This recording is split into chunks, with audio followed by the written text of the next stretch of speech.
एक रोज़ फ़िरौन ने ख्वाब देखा कि बैतुल मुक़द्दस से मिस्र के जानिब एक आग बढ़ता चला आ रहा है। वो आग तमाम मिस्र वालों को जला डालता है, मगर इस आग से बनी इज़राइल के घर महफूज रहते हैं। फ़िरौन ने इस ख्वाब की ताबीर अपने पास मौजूद कहीनों से पूछी तो उन्होंने बताए। हजरत मूसा अलैहिस्सलाम के दुनिया में आने से पहले फिरौन को किसी ने खबर दी थी, बनी इज़राइल लोगों में से एक लड़का जल्द ही पैदा होगा। उसके पैदा होते ही फिरौन का सारा साम्राज्य खत्म हो जाएगा। ये बात सुनकर फिरौन घबरा गया और उसने अपनी सेना को आदेश दिया कि हर बनी इज़राइल के घरों की तलाशी करो और जहां बच्चा दिख रहा है उसे मार दो। फिरौन सिर्फ बेटों को मारना चाहता था, बेटियां होने पर वह उन्हें चूट देता था। फिरौन का आदेश मिलते ही सिपाही बनी इज़राइल के घरों की तलाशी में निकल गए और एक एक करके उनके बच्चों का कत्ल करना शुरू कर दिया। जब हजरत मूसा अलैहिस्सलाम की मां को इस बात की खबर लगी, तब वह भी डर गई। तब अल्लाह से एक पैगाम उनको आया कि तू इसे एक टोकरी में रखकर नील नदी में छोड़ दे, इस बच्चे को कुछ नहीं होगा। अल्लाह के हुक्म के मुताबिक उन्होंने आप यानी हजरत मूसा अलैहिस्सलाम को एक टोकरी में घर के पीछे नील नदी में रख दिया। नदी में रखते ही टोकरी भी बहने लगी। टोकरी नदी में बहकर फिरौन के महल तक जा पहुंची। टोकरी को देखते ही फिरौन के सिपाहियों ने हजरत मूसा अलैहिस्सलाम को टोकरी से निकाला और फिरौन के पास ले गए।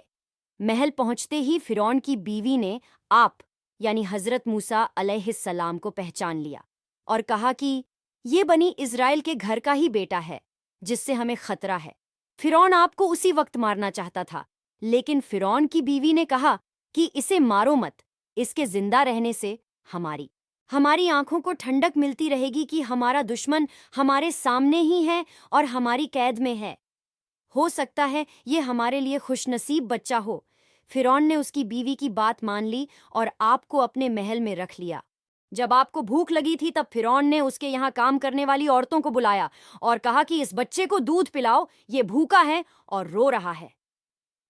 लेकिन अल्लाह की कुदरत देखो, कोई भी औरत आपको दूध नहीं पिला पा रही थी। सारी औरतें दूध पिलाने में नाकाम रहीं। था कि ये कोई मामूली बच्चा नहीं। फिर दूध पिलाने के लिए आपकी माँ को तलाशा गया और तलाश करके आपको दूध पिलाया गया। एक हदीस के मुताबिक आप यानी हजरत मूसा अलैहिस्सलाम फिरौन के महल में ही बड़े हुए। यहाँ तक ही 18 साल के जवान भी उसी महल में हुए। आपने हजरत शोएब की बेटी सफुरा से शादी भी की। हजरत मूसा अलैहिस्सलाम ने बड़े होकर लोगों को समझाया कि फिरौन की पूजा करना बंद करो और एक अल्लाह की इबादत में यकीन करो। एक हद तक लोग उनकी बात मान भी गए थे। उसी दौरान मिस्र में भयंकर अकाल पड़ा था। लोग कई बीमारियों से मुब्तला हो गए थे। सारे लोग हजरत मूसा अलैहिस्सलाम के पास पहुंचे और कहा कि हम आपके कहने पर चलेंगे, और वादा किया कि वह एक अल्लाह की ही इबादत करेंगे। जब लोग बीमारी से ठीक होना शुरू हुए और हालत पहले जैसे होने लगे, तब लोग फिरौन के डर से वापस उसकी पूजा में लग गए। उसी दौरान फिरौन के जुल्म से लोगों को निजात दिलवाने के लिए हजरत मूसा अलैहिस्सलाम ने फिरौन को चेतावनी दी कि और कहा कि वह लोगों पर जुल्म करना छोड़ दे और लोगों को गुलामी से आज़ाद कर दे। लेकिन घमंडी फिरौन को इस बात का कोई असर नहीं हुआ। हजरत मूसा अलैहिस्सलाम ने बनी इज़राइल लोगों को इकट्ठा किया और फिलिस्तीन के लिए रवाना हो गए, क्योंकि वो सभी इज़राइली लोगों को फिरौन के जुल्म से निजात दिलवाना चाहते थे। जब फिरौन को आपके फिलिस्तीन जाने का पता चला, तब वह एक विशाल सेना के साथ आपका पीछा करना लगा।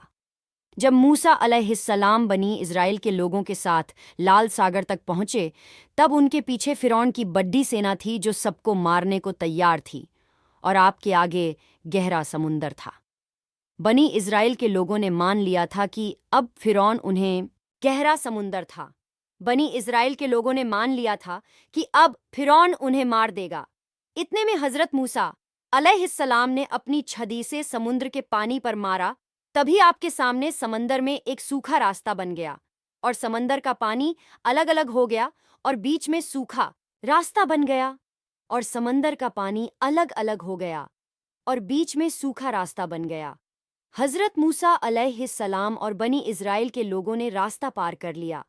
फिरौन भी उसी रास्ते पर अपनी सेना को लेकर आगे बढ़ने लगा। तभी अचानक से रास्ता बंद हो गया और फिरौन और उसकी सेना को लेकर आगे बढ़ने लगा। तभी अचानक से रास्ता बंद हो गया और फिरौन और उसकी सेना समंदर में डूबकर मर गई। उम्मीद करते हैं आपको हजरत मूसा अलैहिस्सलाम और उनके किस्से के बारे में जानकारी मिल गई होगी।